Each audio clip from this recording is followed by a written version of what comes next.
पंचम भाव में बुध ग्रह। मंत्रेश्वर महाराज कहते हैं कि जिनके पंचम स्थान में बुध हो उसके सुख और प्रताप की वृद्धि विद्या के कारण संभव होती है।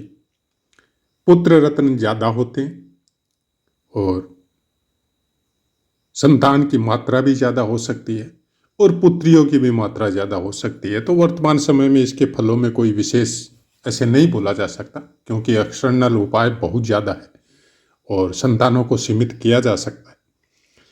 इसी के बारे में नेक्स्ट वीडियो में, इसी का पार्ट में हम लोग इसकी संपूर्ण चर्चा करेंगे कि कर्क लग्न में क्या इसी तरह का फल संभव है या और भी कुछ उसमें ऐड हो सकता है। जय माता की मित्रों, हम लोग कर्क लग्न की चर्चा कर रहे हैं। आज चर्चा करते हैं कि कर्क लग्न में पंचम स्थान में अगर बुध ग्रह हो तो किस तरह के फल हम लोगों को प्राप्त हो सकते हैं। पंचम स्थान में बुध ग्रह होने से प्राय कर सभी वीडियो में हमने आपको बोला है कि कर्क लग्न में बहुत ज्यादा अकारक ग्रह जो है वो बुध ग्रह होते हैं कर्क लग्न वालों के लिए। अब क्योंकि हम प्रत्येक वीडियो में ये बात बोलते हैं कि ज्योतिष केवल कुछ योग या कुछ भावेश के फलों के ऊपर निर्भर नहीं है, जो आप जन्म कुंडली देखते हैं उसी के अनुसार उसका फलादेश जो लिखा गया है या बताया गया है उस पर कभी निर्भर नहीं रहना चाहिए। अगर उसी पे सब कुछ होता तो इतनी वर्ग कुंडलियां, दशा महादशा, युतियां और फिर अष्टक वर्ग, गोचर के फल, ये सब की फिर इतनी पुस्तकें पढ़ने का और का कोई जरूरत नहीं था। हाँ, प्रत्यक्ष में जब आप जन्म कुंडली देखते हैं किसी की तो लग्न कुंडली आपके सामने फर्स्ट आती, उसमें आप एक अंदाजा लगा लेते हैं कि इस जातक के सबसे ज्यादा अकारक और कारक ग्रह कौन कौन से। तो कर्क लग्न वालों के लिए सबसे ज्यादा कारक ग्रह, जब मंगल के पाठ हमने दिए थे तब हमने आपको बताए थे, और सबसे ज्यादा अकारक ग्रह बुध ग्रह। बुध ग्रह आपके द्वादश स्थान और तीसरे स्थान का स्वामित्व लेके। अब जब बुध ग्रह जब द्वादश और तीसरे स्थान का स्वामित्व लेके आपकी कुंडली में पंचम स्थान में बैठे तो भावेश फलों में यही पुस्तकें बोलती है कि पंचम भाव मतलब तृतीय अगर पंचम भाव में हो तो जातक पुत्रवान, गुणी, और पाप ग्रह से दुष्ट हो तब उसके फलों में, स्त्री के फलों में खासकर जिससे वो प्रेम करता है या शादी करेगा, उसके फलों में उसकी जो पसंद होती है वो थोड़ी आने वाले समय में फिर उसको दुखदायी साबित हो सकती। ये तृतीय का है जो पंचम स्थान में विराजित होने से किस तरह के फलों को वो प्राप्त करवा सकता है। और द्वादश मतलब व्यय स्थान, द्वादश व्ययस पंचमस्त हो तो जातक का पुत्र को विद्या से थोड़ी अरुचि हो सकती है, या हो सकता है कि जो उनको जो शिक्षा मिल रही है वो बीच में ब्रेक करके और वो कोई दूसरे काम में लग जाए। तो ये बहुत कुछ डिपेंड करता है आपकी वर्ग कुंडलियों के ऊपर या चंद्र कुंडली के अनुसार किस तरह का फल आ सकता है। लेकिन जो हम बहुत सी वीडियो में ये बात बोल चुके हैं कि पुस्तकों में जो बातें बताई गई, जो श्लोकों के द्वारा हम लोग आज वर्तमान समय में, चाहे वो तृतीयस हो चाहे व्ययस हो, उनके फलों का जब अध्ययन करते हैं तो उन फलों को जानने के लिए बहुत कुछ डिपेंड होती है लग्न के बाद में सूर्य कुंडली, चंद्र कुंडली और फिर विभिन्न तरह की वर्ग कुंडलियां, अष्टक वर्ग, षड्बल। अब उन सब में जब आप देखेंगे तब आपको एक्चुअल कुछ थोड़ा बहुत समझ में आता है। अभी सोशल मीडिया का जमाना है तो यहाँ पे तो कुछ भी थंबनेल लगा के आपको कुछ बोला जा सकता है, लेकिन बुध ग्रह या किसी भी ग्रह को जब भी आप कुंडली में अध्ययन करो तो अपनी काल पुरुष कुंडली को हमेशा ध्यान में रखना। पंचम स्थान हायर एजुकेशन, ज्ञान, प्रेम, पुत्र या संतानों के पक्ष में, और भाग्य का उत्थान, भाग्य के द्वारा आपको इस संसार में क्या प्राप्त होगा, मामा के घर से या मामा की सेहत पे या मामा जी का कितना साथ आपको मिलेगा, ऐसी बहुत सी बातें हम लोग पंचम स्थान से प्राप्त कर सकते हैं। यहां पे बुध ग्रह, प्रायकर हम लोग बोलते हैं कि बुध ग्रह अगर अच्छे ग्रहों के साथ, शुभ ग्रहों के साथ प्लेसमेंट है तो अच्छे फल देता है, और अगर क्रूर या पापी ग्रहों के साथ प्लेसमेंट है तो वो पापी हो जाता है, सूर्य को छोड़ के। सूर्य के साथ रहने से बुध ग्रह 99% बहुत अच्छे रिजल्ट देता है। उसका एक बहुत बड़ा कारण है कि यहां पे बुध ग्रह, हमने कई पाठों में ये क्लियर किया है कि बुध एक कुमार ग्रह है, बच्चा है, जिसको सुरक्षा की जरूरत है। अगर उसको ठीक तरह से सुरक्षित नहीं किया गया तो अपने चंचलता की वजह से बहुत कुछ कर सकता है, जिसमें आपको संपूर्ण हानि भी हो सकती है और बहुत बड़ा लाभ भी हो सकता है, दोनों बातें। बुध ग्रह को बुद्धि का कारक बोला जाता है। अब बुद्धि,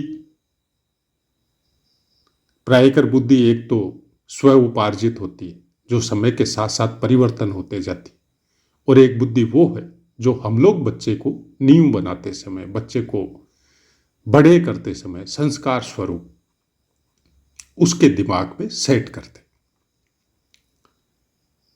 और उसी बुद्धि के दम पर फिर वो आने वाले संकटों का मुकाबला करता है, अपने जीवन को सफल या असफल बनाता है, और फिर संसार के विभिन्न बंधनों से निकलते हुए अपने आप को स्ट्रोंग बना के फिर आगे वो अपनी अंतिम परिणति को प्राप्त होता है। बुध ग्रह हर जगह आपकी हेल्प करता है, बच्चे से लेके बूढ़ा होने तक, क्योंकि विद्या की प्रधानता निरंतर गति करती है, बढ़ाते जाती है। आपको ऐसा नहीं होता कि बुद्धि आपकी क्षीण हो गई। एक अध्यात्म में, क्योंकि हमारे ज्योतिष का मेन मकसद केवल ये नहीं है कि आप ग्रहों को उस लेवल पे समझो जो भौतिक जगत में जो समझाया जाता है कि आपको संतानें होगी, संतानें बहुत ज्यादा नाम करेगी, विद्या बुद्धि के क्षेत्र में आपका नाम होगा। हम वहां तक सीमित नहीं रखना चाहते, और हम उसमें कुछ इतना इंटरेस्ट भी नहीं रखते। उसका एक कारण है, जब आप ज्योतिष को गहराई में उतरते हैं या उसके विषय में जब निरंतर चिंतन करते हैं, तब आपको समझ में आता है कि ज्योतिष की संरचना आपके लिए नहीं बनाई गई है। ज्योतिष की संरचना इस पूरे ब्रह्मांड को व्यवस्थित करने के लिए। आप वो सब कुछ देख सकते हैं इस ज्ञान के द्वारा कि पूर्व काल में क्या हुआ था और आने वाले समय में क्या होगा। आप एक छोटा सा पार्ट है इस पूरे ब्रह्मांड में। सुई की नोक बराबर पृथ्वी का अंश है, और उस पृथ्वी में भी आप सुई की नोक बराबर हैसियत रखते हैं। तो आपको संभालने के लिए ज्योतिष नहीं बनाई गई। ये अगर सीधे शब्दों में समझ सके और अपने आप को उसके लिए तैयार कर सके, रेडी कर सके, तो बहुत अच्छी बात है। नहीं तो झूलते रह जाएंगे, इसी भ्रम में जीते रह जाएंगे कि अब मेरे कारक ग्रह की अंतर्दशा आने वाली है और अब मेरे को अच्छे फल मिलेंगे या सुख मिलेंगे। ये सुख और दुख, ये ज्योतिष का चैप्टर नहीं है, हम लोगों ने बना दिया इसको।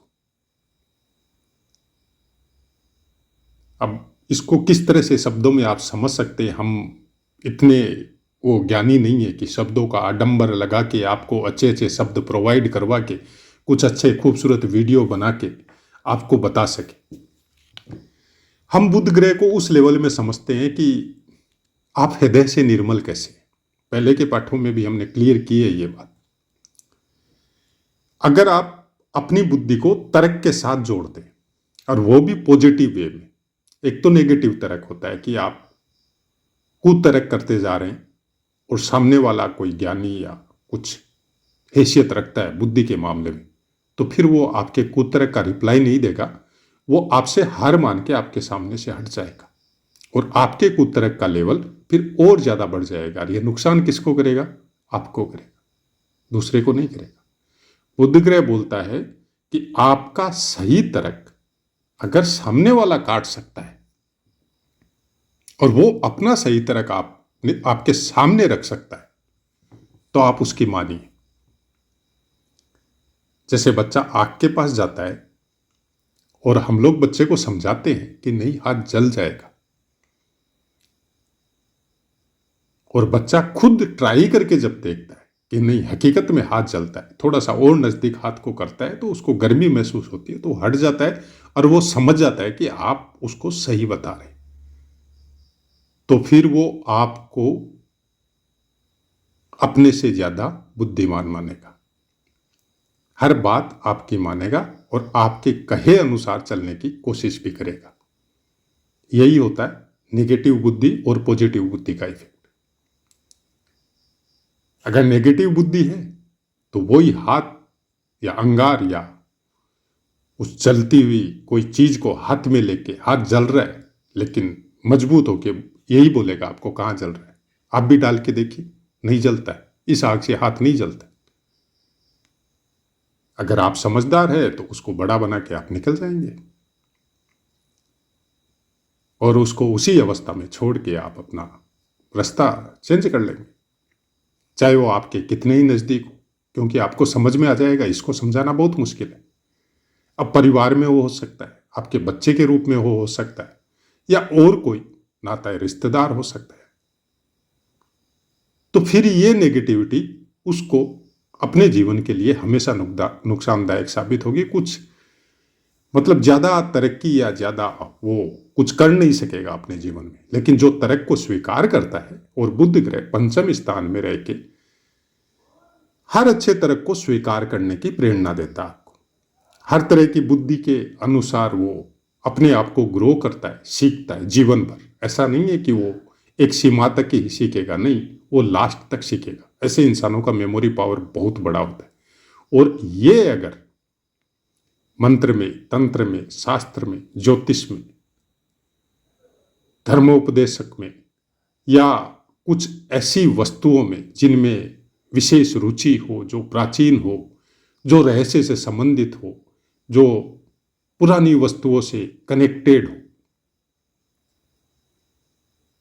ये फल भी बुध ग्रह खासकर कर्क लगन वालों के लिए पंचम स्थान में रह के देगा। क्यों देगा? क्योंकि एक तो वृश्चिक राशि, वृश्चिक राशि को आज तक कोई भी ज्योतिषी समझ नहीं सका। उसका एक और भी कारण है, क्योंकि वृश्चिक राशि में विशाखा नक्षत्र का लास्ट चरण आएगा गुरुदेव का, उसके बाद में अनुराधा नक्षत्र के चारों चरण आ जाते, और फिर ज्येष्ठा नक्षत्र के भी चारों चरण आ जाते, और यहां पे संधि हो जाती है वृश्चिक और धनु की, क्योंकि ज्येष्ठा नक्षत्र कंप्लीट होता है यहां पे। अब इसमें सबसे खास बात है अनुराधा नक्षत्र। अनुराधा नक्षत्र का, हालांकि नक्षत्रों के विषय में हमने बहुत पाठ इस चैनल में आपको प्रोवाइड करवाए, समय निकालिए, थोड़ा समझने और सुनने की कोशिश कीजिए। हो सकता है उस समय की हमारी भाषा या बोलने की शैली थोड़ी ठीक ना हो, क्योंकि शुरुआती समय था और हमारे पास भी इतना ज्ञान नहीं था यूट्यूब में ये सब डालने का, तो आवाज में थोड़ी दिक्कत आपको प्राप्त हो सकती। अभी भी कोई इतना ज्ञान नहीं है, क्योंकि इतना ज्यादा हम इसमें समय लगाते नहीं है। अपना समय अपने काम में या पुस्तकों में, अध्ययन में, उसी में लगाते। तो कोशिश कीजिए इसको समझने की। बहुत से विद्वानों के आप अपने परिवार में जब बुध ग्रह को पंचम स्थान में देखेंगे तो ये बुद्धि के द्वारा सफल होने का संकेत आपको प्राप्त होगा। कुछ हद तक पंचम स्थान के आप इसको कारक भी बोल सकते। यहां से इनकी दृष्टि आपके लाभ स्थान में जाती। अब पंचम स्थान का स्वामित्व मंगल देव के पास है और लाभ स्थान का स्वामित्व शुक्र देव के पास है। दोनों के साथ ही बुध ग्रह की कोई दुश्मनी नहीं है। बुध ग्रह केवल चंद्रमा से दुश्मनी करता है और किसी ग्रह से दुश्मनी नहीं करता, मित्र या सम। तो उनका प्लेसमेंट अगर बहुत ही अच्छा है तब तो फिर कहने का जरूरत ही नहीं है कि बुध ग्रह का फल यहां पे बहुत सुंदर मिलेगा। लेकिन अगर प्लेसमेंट में कोई प्रॉब्लम भी है तो भी 11वें स्थान का फल बुध ग्रह अपने समय में आपको जरूर अच्छा देके जाएगा। यहां पे हम ये नहीं बोलते कि आदमी धनी होगा, लेकिन विद्या का लाभ प्राप्त होगा। आदमी विदेशों तक में पढ़ाई करके वहीं पे सेटलमेंट होने की जद्दोजहद भी कर सकता है, या वहीं से अपने ज्ञान के प्रसार के द्वारा बहुत ऊपर तक की यात्रा करके उसी के द्वारा धन या बाकी सुख सुविधा प्राप्त कर सकता है। ऐसे इंसान ट्रेवलर होते हैं। ज्ञान को प्राप्त करने या बुद्धि को प्राप्त करने के लिए बहुत लंबी या बहुत बड़ी बड़ी यात्रा या छोटी मोटी यात्राएं भी कर सकते हैं। खासकर शांत नहीं रहते, इनका दिमाग एनी टाइम कुछ न कुछ प्लानिंग करते रहता है। बहुत अच्छे प्लानर होते और बहुत ही अच्छी मात्रा में सामने वाले को गाइड कर सकते हैं बहुत अच्छी तरीके से। प्रेजेंस ऑफ माइंड कुछ विशेष स्ट्रांग होती है। वक्तव्य देने में अगर बुध ग्रह के साथ प्रायकर सूर्य रहता है या मंगल रहता है, अगर नहीं है और अलोन है प्लेसमेंट, तब कुछ विशेष सावधानियां रखनी पड़ेगी, क्योंकि बुध ग्रह जब अलोन होता है तो कुछ चीजों पे रिस्ट्रिक्शन रखना पड़ेगा आपको। अपनी वाणी पे किसी का अपमान नहीं करना, किसी को दुर्वचन नहीं बोलना, हंसी मजाक में भी किसी को तकलीफ नहीं पहुंचाना, क्योंकि बुध ग्रह बहुत चंचल है। ये हंसी मजाक करने में मास्टर होते हैं, लेकिन कई बार क्या होता है कि कुछ हंसी मजाक ऐसे हो जाते हैं जो बाद में दुख के कारक बन जाते हैं। बुध ग्रह इस चीज को नहीं समझता, तो वहां पे थोड़ा कंट्रोल आपको अपने आप पे जरूर करके रखना पड़ेगा। लेकिन अगर मंगल या सूर्य का प्लेसमेंट साथ में है या दृष्टिपात है कहीं से, तब फिर यहां पे बुध ग्रह कंट्रोल भी होते हैं और कंट्रोल होने के साथ साथ बहुत अच्छे रिजल्ट भी देते हैं। फिर तर्क शक्ति इतनी ज्यादा बढ़ती है ऐसे इंसानों की, और गणित में भी विशेष रुचि होती है। ऐसे इंसान अगर हायर एजुकेशन में जाते हैं या फिर बहुत बड़े बड़े मठाधीश या कथाकार या वास्तुशास्त्री या ज्योतिष इस संबंध में ज्ञान प्राप्त करने के लिए जाते हैं तो बहुत तरक्की करते हैं और उससे लाभ भी उठाते हैं। कुछ चीजों की रेस्ट्रिक्शन जो हमने आपको बताई है, उसके अलावा खासकर आपके परिवार में अगर छोटे भाई बहन है, खासकर बहनें हैं, या फिर पूरे परिवार में आपके माता से नहीं हो कि पूरे परिवार में अगर छोटी बहनें या बड़ी बहनें, उनसे विशेष लगाव हो सकता है। और लगाव के साथ साथ उनकी बातें मानना भी बुध ग्रह को कुछ ज्यादा बली करता है।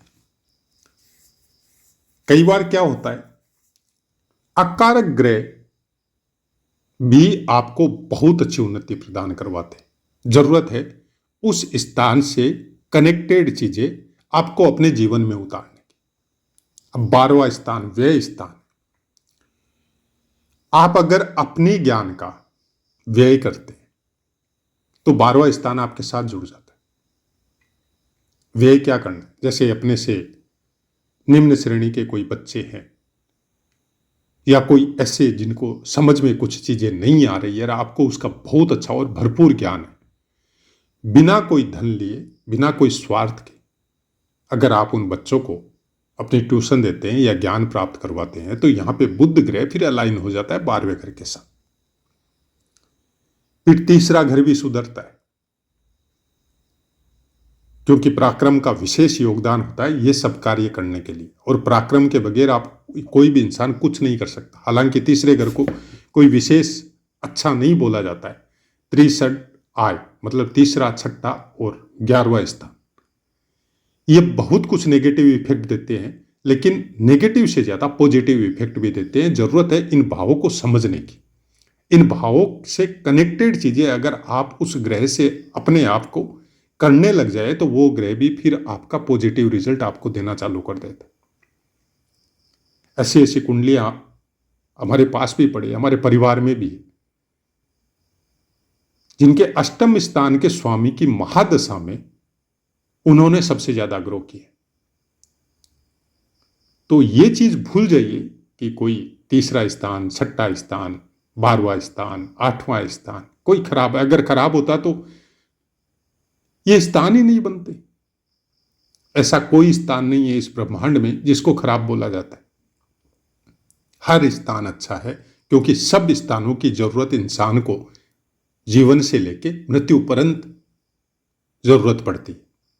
तो हर स्थान अच्छा है, जरूरत है उस अच्छे चीजों को कैच करके उसको जीवन में उतारने की। हर अच्छा इंसान भी खराब हो जाता है जब जरूरत से ज्यादा उसका उस स्थान का हम लोग भोग करने लग जाते हैं। यही पंचम स्थान है कि ये त्रिकोण बोला जाता है, धर्म स्थान बोला जाता है।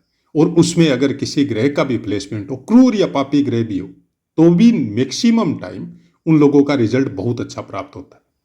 लेकिन उसी अच्छे रिजल्ट से अगर हम लोग जरूरत से ज्यादा उसका भोग कर लिया, कि ज्ञान बहुत ज्यादा आया तो घमंड कर लिया, आपको सामने वाला आदर कर रहा है तो आप उसका फायदा उठाने लग गए, तो फिर वो नेगेटिव रिजल्ट भी आपको आने वाले समय में कोई दूसरा ग्रह देके जाएगा। ये इंटरकनेक्ट है, हर ग्रह एक दूसरे के साथ इंटरकनेक्ट है। कोई भी ग्रह जब अच्छा फल किसी को दे रहा है और उस अच्छे फल का आप गलत फायदा उठा रहे हैं, तो जब कोई दूसरा ग्रह इस चीज को देखेगा तो फिर वो आपको गलत रिजल्ट देके जाएगा, चाहे वो त्रिकोण का ही स्वामी हो, चाहे वो केंद्र का ही स्वामी हो। अगर यकीन नहीं होता है तो अभ्यास में इसको अपना के देख लीजिए, आपको समझ में आ जाएगी ये चीज। तो आशा है मित्रों पाठ समझ में आया होगा। अब अपनी वाणी को विराम देते हैं, आपसे आज्ञा लेते हैं। जय माता।